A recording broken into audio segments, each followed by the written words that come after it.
हाँ जी, नमस्कार, स्वागत और अभिनंदन आप सभी का। आशा उम्मीद है आप सब मस्त हैं और अपनी तैयारी में व्यस्त हैं।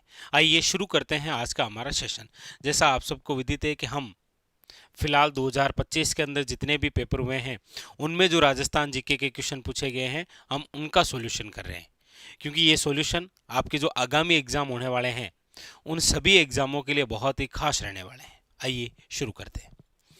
ये रहा आज के हमारे सेशन का पहला क्वेश्चन। लीजिए क्या पूछा जा रहा है, देखिए। पूछा जा रहा है आपसे कि राजस्थान के महत्वपूर्ण संत संत जो पिंपा जी है, मूल रूप से निम्न स्थान के शासक थे। आप सब जानते हैं कि जो संत हैं आपके संत पिंपा जी, इनका जो वास्तविक नाम है, संत जो पिंपा जी हैं, इनका जो वास्तविक नाम है वो है आपके सामने प्रताप सिंह खिंची। याद रखिएगा, क्या नाम है? प्रताप सिंह खिंची। और प्रताप सिंह खिंची जो है वो आपके कहाँ के शासक थे? तो याद रखिएगा, गागरोन के। कहाँ के शासक हुआ करते थे? गागरोन के शासक हुआ करते थे, याद रखिएगा। गागरोन जो कि आपके कहाँ पर है? झालावाड़ के अंदर। आप पढ़ते भी हैं कि हमारे राजस्थान में गागरोन दुर्ग है जो कि आहू और काली सिंध नदियों के संगम पर है। आहू प्लस काली सिंध नदियों के संगम पर। इसीलिए आप पढ़ते हैं कि गागरोन जो दुर्ग है वो हमारे राजस्थान का एक जल या फिर जिसे आप कह सकते हैं ओदक दुर्ग है। राजस्थान का प्रसिद्ध जल या ओदक दुर्ग कौन सा है? गागरोन। और प्रारंभ में यहीं के शासक थे कौन? प्रताप सिंह खिंची, जो आगे चलकर क्या कहलाए थे? संत पिंपा जी। संत पिंपा जी जो हैं, याद रखिएगा, इनका जो मंदिर बना हुआ है वो बना हुआ है आपके समदड़ी में। कहाँ पर है? समदड़ी बालोतरा, जो कि आपके पहले बाड़मेर का भाग हुआ करता था। ठीक है। संत पिंपा की जो छतरी है वो आपके आज भी कहाँ पर बनी हुई है? तो याद रखिएगा, छतरी जो है वो गागरोन के अंदर है। लेकिन पूछा जाए कि संत पिंपा की जो गुफा है वो कहाँ पर है? तो वो बनी हुई है आपके, याद रखिएगा, टोडा राय सिंह, जो कि आपके कहाँ पर है? तो आप कहेंगे सर टोंक जिले में। और संत पिंपा जी, याद रखिएगा, दर्जी समुदाय के आराध्य देव हैं। दर्जी समुदाय के आराध्य देव हैं, याद रखेंगे। और एक बड़ी खास बात है, हमारे राजस्थान में दो ऐसे संत हैं जो कि किन के शिष्य हैं? रामानंद जी के, याद रखिएगा। रामानंद जी के शिष्य दो हैं हमारे राजस्थान में। कौन कौन से? एक तो है संत पिंपा जी और एक, याद रखिएगा, संत धन्ना जी जाट। तो संत पिंपा जी और संत धन्ना जी, याद रखेंगे। ठीक है। तो यहां पर जो पूछा गया ऑप्शन नंबर क्या हो जाएगा? D is a correct answer. आगे अगला क्वेश्चन। अगला क्वेश्चन है आपके सामने। पूछा जा रहा है आपको कि महाराणा जो कुंभा है, इस महाराणा कुंभा द्वारा जो निर्मित है विजय स्तंभ, निम्नलिखित में से किस किले में स्थित है? देखिए, एक तो क्वेश्चन आपके सामने विजय स्तंभ से यदि आए कि राजस्थान का प्रथम विजय स्तंभ कहाँ है? राजस्थान का प्रथम विजय स्तंभ, तो आप कहेंगे सर राजस्थान का जो प्रथम विजय स्तंभ बना हुआ है वो है आपके, याद रखिएगा, भीमलाट। भीमलाट जो कि है आपके बयाना, भरतपुर के अंदर, याद रखिएगा। ये जो भीमलाट है इसका जो निर्माण है वो करवाया है विष्णुवर्धन वरिक ने। विष्णुवर्धन वरिक ने, याद रखिएगा। क्योंकि आप सब जानते हैं कि बयाना के अंदर कौन सा वंश हुआ करता था? वरिक वंश हुआ करता था। और विष्णुवर्धन वरिक जो है समुद्रगुप्त कालीन, इनके समय निर्मित है कौन सा? भीमलाट। तो राजस्थान का प्रथम विजय स्तंभ तो कौन सा है? भीमलाट, जो कि बयाना भरतपुर में है। लेकिन आजकल आप जानते हैं राजस्थान में 2 नंबर जो भी बिंदु होता है वो विशेषकर ज़्यादा पूछा जाता है। जैसे सबसे ऊंची 2 नंबर की चोटी कौन सी है? सर्वाधिक क्षेत्रफल में 2 नंबर वाला जिला कौन सा है? जैसे कि वर्दी में 2 नंबर वाला जिला कौन सा है? या फिर अन्य जो भी बातें हैं, चाहे राजस्थान का सर्वोच्च दूसरा कौन सा पठार है, वो भी पूछा जाता है। तो पूछा जाए राजस्थान का दूसरा विजय स्तंभ, तो आप कहेंगे सर राजस्थान का जो दूसरा विजय स्तंभ है, आप याद रखेंगे कि दूसरा जो विजय स्तंभ बना हुआ है वो बना हुआ है, याद रखिएगा, मंडोर।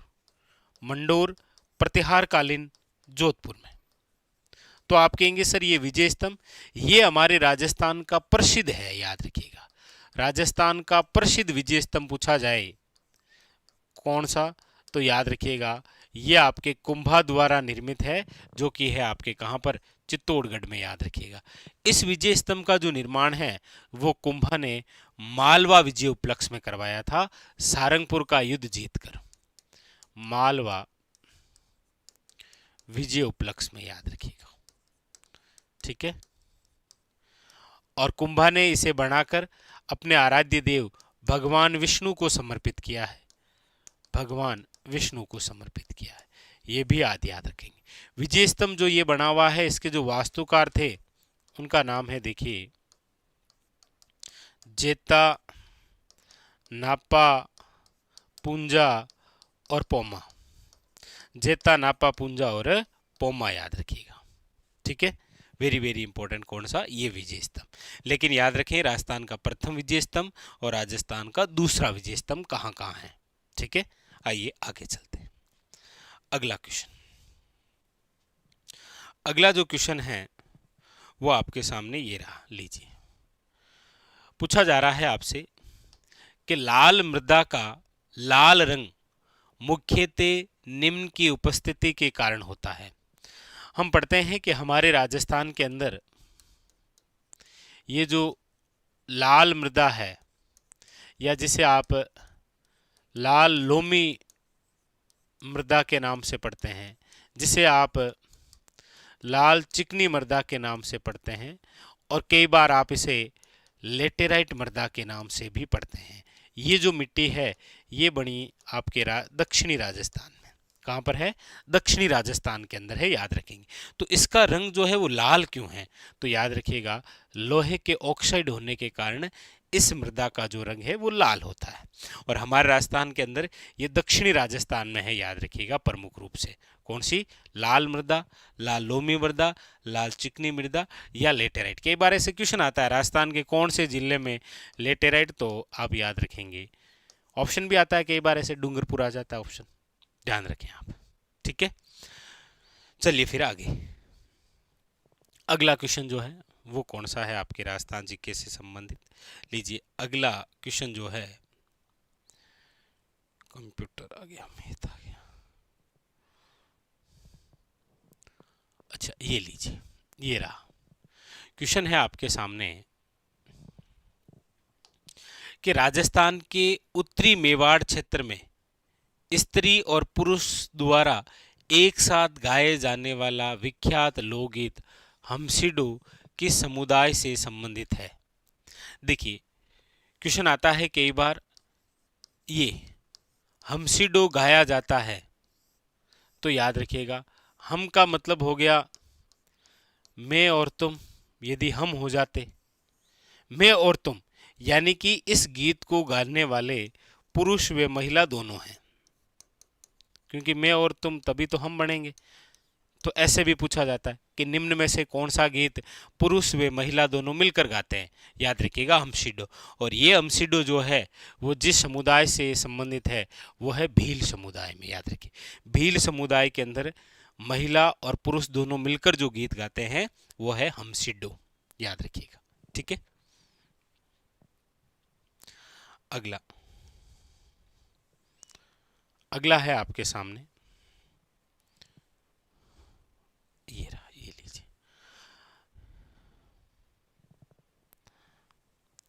अगला क्वेश्चन है, जयपुर फुट यानी जो कृत्रिम पैर है किस प्रसिद्ध ऑर्थोपेडिक सर्जन के मार्गदर्शन में विकसित किया गया। पूछा जाता है निम्न में से जयपुर फुट या कृत्रिम पैर के जो जनक हैं वो निम्न में से कौन है, तो आप नाम सुनते हैं पीके शेट्टी, जिन्हें रमन मैगसेसे पुरस्कार से सम्मानित किया गया है। ऑप्शन नंबर क्या है, याद रखिएगा B is the correct answer. ठीक है, अगला है आपके सामने, लीजिए। पूछा जा रहा है माही महोत्सव औपचारिक रूप से राजस्थान के खाली जगह क्षेत्र में प्रतिवर्ष मनाया जाता है। आजकल आप देखेंगे महोत्सव उत्सव पूछने के अलग अलग क्वेश्चन आए हैं आपके सामने। जैसे अक्सर मैं चर्चा करता हूं कि अभी जो हाल ही में पूछे गए ना, जैसे देखिए आभानेरी उत्सव पूछा गया था, कहाँ पर है, तो आप सब जानते हैं दौसा। पूछा गया था मत्स्य उत्सव कहाँ मनाया जाता है, अलवर। यहाँ पर पूछा गया है माही महोत्सव कहाँ मनाया जाता है, याद रखिएगा बांसवाड़ा। ऑप्शन नंबर क्या हो जाएगा, D is a correct answer. ठीक है, लीजिए अगला। अगला क्वेश्चन है आपके सामने, क्या पूछा जा रहा है। पूछा जा रहा है कि भारत की जनगणना 2011 के अनुसार राजस्थान के निम्नलिखित में से किस जिले की जनसंख्या में दशकीय जो वृद्धि दर है वो प्रतिशत में सबसे कम थी। देखिए बात हो रही है 2011 के अंदर जिस बिंदु से क्वेश्चन आ रहा है वो है दशकीय वृद्धि, और दशकीय वृद्धि की हम बात कर रहे हैं राजस्थान के संदर्भ में। तो आपको पूछा जाए कि राजस्थान की दशकीय वृद्धि दर कितनी रही, तो आप कहेंगे सर 21.3%। ये तो आपके राजस्थान की दशकीय वृद्धि दर रही।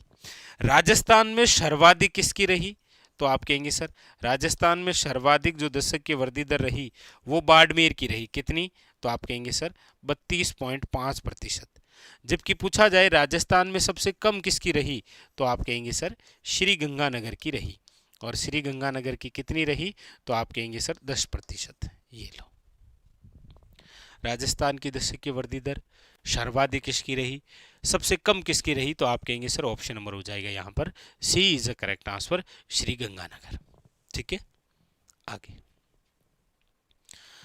अगला क्वेश्चन। अगला जो है, हाँ ये लीजिए।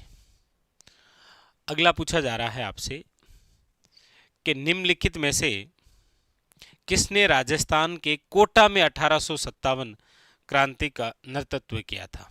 देखिए 1857 और 1857 में हम बात कर रहे हैं कोटा विद्रोह की। देखिए ये जो कोटा का विद्रोह है ये कब हुआ, सबसे पहले तो याद रखिएगा 15 अक्टूबर 1857 को। याद रखिएगा 1857 क्रांति में हम जितने भी विद्रोह पढ़ते हैं उनमें से एकमात्र ऐसा विद्रोह है जो जन विद्रोह था, जनता द्वारा विद्रोह किया गया था। और याद रखिएगा ये एक सुनियोजित विद्रोह था, योजना के तहत। कोटा की जनता कोटा के किले पर अधिकार करती है और कोटा के जो शासक हैं राम सिंह सेकंड, उनको कोटा दुर्ग में ही कैद कर देती है। और याद रखिएगा इसी जनता ने कोटा पर 6 माह तक अधिकार किया था। तो पूछा जा रहा है कि यहाँ पर प्रमुख रूप से नेतृत्व करने वाले नेता कौन थे, तो 2 व्यक्ति थे। एक का नाम है मेहराब खां और एक का नाम है, याद रखिएगा, जयदयाल और मेहराब खां, याद रखिएगा दोनों। और इसी कोटा विद्रोह के तहत कौन कौन से अंग्रेज मारे गए थे, तो आप याद रखेंगे कि यहाँ पर एक तो आपके कोटा का पॉलिटिकल जो एजेंट है मेजर बर्टन मारा गया, याद रखेंगे। 2 डॉक्टर मारे गए थे, एक तो डॉक्टर शेविट कोटम और एक था डॉक्टर शेडलर, ये भी मारे गए थे। मेजर बर्टन के 2 पुत्र भी मारे गए थे, फ्रैंक वे ऑर्थर। तो ये जो अंग्रेज थे ये यहाँ पर मारे गए थे, याद रखेंगे आप। ठीक है, तो यहाँ पर आप ऑप्शन देखेंगे तो ऑप्शन में एक ही है, कौन से, मेहराब खां। बाकी जयदयाल और मेहराब खां दोनों ही थे। ठीक है,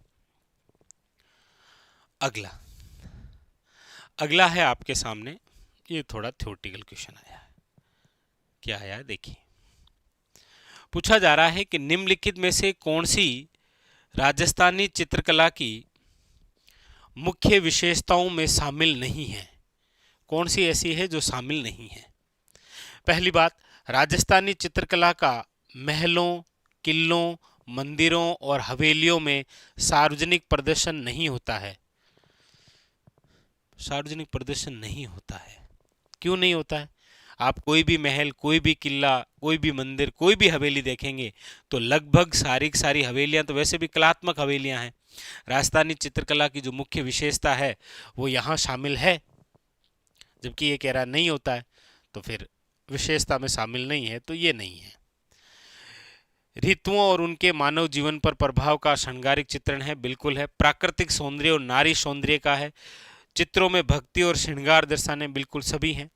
यानी बी भी विशेषता में, सी भी है, डी भी है, लेकिन ए जो है ये नहीं है, याद रखेंगे आप। ठीक है, यहां कह रहा है प्रदर्शन नहीं होता है, जबकि प्रदर्शन होता है। ठीक है, option number A is a correct answer. लीजिए आगे, अगला है आपके सामने, ये रहा, और ये तो आपके आगामी एग्जाम के लिए बहुत खास है जी, क्योंकि वन विभाग की वार्षिक रिपोर्ट 2024-25 के अनुसार निम्नलिखित क्षेत्रों में किस में कुल वन क्षेत्रफल के आधार पर सर्वाधिक है। मैंने पिछले ही सेशन में चर्चा की थी कि वन रिपोर्ट 2023 के अनुसार आपको वन चाहे क्षेत्रफल के आधार पर पूछे और चाहे प्रतिशत के आधार पर पूछे, सर्वाधिक पूछे तो उदयपुर होगा, और क्षेत्रफल या फिर प्रतिशत के आधार पर न्यूनतम पूछे तो चूरू होगा। राजस्थान के कुल भौगोलिक क्षेत्रफल पर कितने प्रतिशत वन है, तो 9.60% पर वन है, यह भी आप जरूर याद रखें। ठीक है, ऑप्शन नंबर यहां पर क्या हो जाएगा, D is a correct answer. आगे अगला है,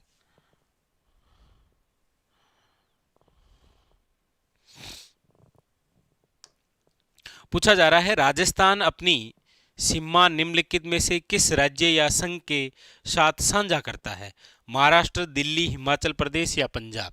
देखिए, यदि हम राजस्थान के अंदर चर्चा करें स्थलीय सीमा, तो टोटल स्थलीय सीमा कितनी है, तो आप कहेंगे सर टोटल है 5,920। इनमें से आपको पता ही है 1,070 जो है वो तो है पाकिस्तान के साथ। किसके साथ है, पाकिस्तान के साथ। बाकी जो बची है 4,850, उनमें से पंजाब के साथ है 89, हरियाणा के साथ है 1262, यूपी के साथ है 877, एमपी के साथ है 1600 और गुजरात के साथ है 1022। तो पूछा जा रहा है कौन से राज्य, तो 5 राज्य हैं, पंजाब, हरियाणा, यूपी, एमपी और गुजरात। यहाँ ऑप्शन के अंदर एक ही दे रखा है, कौन सा, पंजाब। याद रखिएगा, ऑप्शन नंबर क्या हो जाएगा, डी। अगला अगला है आपके सामने कि जून 2025 में निम्नलिखित में से किसे राजस्थान लोक सेवा आयोग का अध्यक्ष बनाया गया था। आरपीसी बहुत ज़्यादा चर्चा में है, क्योंकि इसमें पहले सदस्य 1+7 हुआ करते थे, अब इसे बढ़ाकर 1+10 कर दिया गया है। ठीक है, और यहाँ पर पूछा जा रहा है जून 2025 में किसे बनाया गया था, तो UR Sahu, Utkal Ranjan Sahu. Option number क्या है, D is a correct answer. अगला अगला है आपके सामने के निम्नलिखित में से किसने राजस्थान के मुख्यमंत्री के रूप में 3 बार शपथ ली है, 3 बार शपथ। देखिए, टिक्काराम पालीवाल, आप कहेंगे सर राजस्थान के फर्स्ट निर्वाचित सीएम है ये, राजस्थान के फर्स्ट निर्वाचित सीएम। ये राजस्थान के फर्स्ट उप मुख्यमंत्री भी यही बने हैं, टिक्काराम पालीवाल, याद रखेंगे। ठीक है, जगन्नाथ पहाड़िया राजस्थान के प्रथम फर्स्ट दलित सीएम है। हीरालाल शास्त्री राजस्थान के फर्स्ट सीएम है, फर्स्ट सीएम, और वो भी मनोनीत रूप से। तो 3 बार जो सीएम के रूप में शपथ ली थी वो है भैरू सिंह शेखावत। भैरू सिंह शेखावत हमारे राजस्थान के एकमात्र ऐसे सीएम हैं जो भारत के उपराष्ट्रपति भी बने हैं। इनको बाबू शाह के नाम से जानते हैं, याद रखेंगे आप। तो ऑप्शन नंबर क्या हो जाएगा यहाँ पर, B is a correct answer. अगला अगला है आपके सामने, पूछा जा रहा है, देखिए क्या निम्नलिखित में से किसे वन की आशा, वन की आशा, होप ऑफ फॉरेस्ट, इंग्लिश में भी ध्यान जरूर रखें आप, कई बार ऐसे ही नाम पूछ लिया जाता है कि कौन सी नदी होप ऑफ फॉरेस्ट के नाम से जानी जाती है। वन की आशा जिसे आप कहते हैं वो है आपके वर्णाशा, जिसे आप कहते हैं वशिष्ठी, वो है आपके कौन सी, तो आप कहेंगे सर ऑप्शन नंबर हो जाएगा ए इज ए करेक्ट आंसर, और वह है बनास। बनास जिसकी लंबाई 480 या फिर 512 किलोमीटर। याद रखिएगा, पूर्णतः राज्य में प्रवाहित होने वाली, पूर्णतः राज्य में प्रवाहित होने वाली सबसे लंबी नदी है, पूर्णतः राज्य में प्रवाहित होने वाली सबसे लंबी नदी, सबसे लंबी नदी है, याद रखेंगे आप। ठीक है, कौन सी? बनास। अगला है आपके सामने कि तूरा कलंगी ख्याल में विख्यात तूरा और कलंगी किसके प्रतीक हैं? तूरा कलंगी ख्याल, तूरा कलंगी। देखिए, तूरा का मतलब तो है भगवान शिव, कलंगी का मतलब है पार्वती। तूरा कलंगी जो ख्याल है उसमें तूरा और कलंगी किसके प्रतीक हैं? तो याद रखिएगा शिव और पार्वती। वैसे तूरा और कलंगी याद रखिएगा पगड़ी के आभूषण भी है। पूछा जाए ना कि तूरा व कलंगी निम्न में से किसके आभूषण हैं, तो याद रखिएगा पगड़ी के आभूषण है। ठीक है,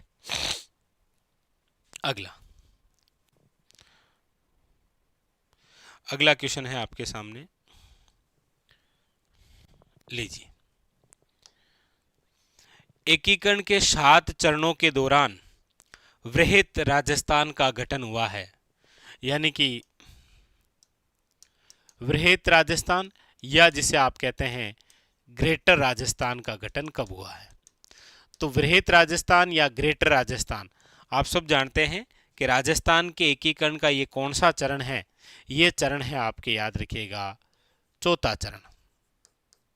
और हमारे राजस्थान के एकीकरण का जो चौथा चरण है उसका जो गठन है वो हुआ है आपके 30 मार्च 1949। इसीलिए 30 मार्च को आप राजस्थान दिवस मनाते हैं। क्या मनाते हैं? राजस्थान दिवस। तो ऑप्शन नंबर जो है वो क्या हो जाएगा? याद रखिएगा डी इज करेक्ट आंसर। ठीक है, अगला है आपके सामने कि विश्व पर्यावरण दिवस यानी कि 2025। विश्व पर्यावरण दिवस आप सब जानते हैं कब मनाया जाता है? 5 जून को। तो 5 जून 2025 जो विश्व पर्यावरण दिवस मनाया गया, किस मुद्दे पर विशेष ध्यान केंद्रित करते हुए मनाया गया था? तो आप कहेंगे सर करंट विशेष का क्वेश्चन है, याद रखिएगा प्लास्टिक प्रदूषण को समाप्त करना। ऑप्शन नंबर क्या है? ए इज ए करेक्ट आंसर।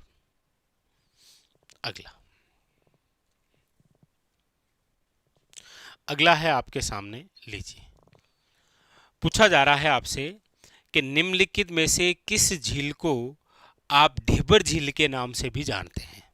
यानी कौन सी ऐसी झील है जिसे ढेबर झील कहा जाता है? जैसमंद झील है, पिछोला झील है, पुष्कर झील है या रासमंद झील है? तो आप कहेंगे सर ढेबर झील जिस झील को कहा जाता है वो है आपके, याद रखिएगा कौन सी?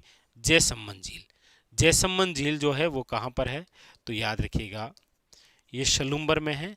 सलूम्बर जो कि पहले किस जिले का भाग था? उदयपुर का। ये जो जैसमंद झील है इसी झील का दूसरा नाम क्या है? ढेबर झील।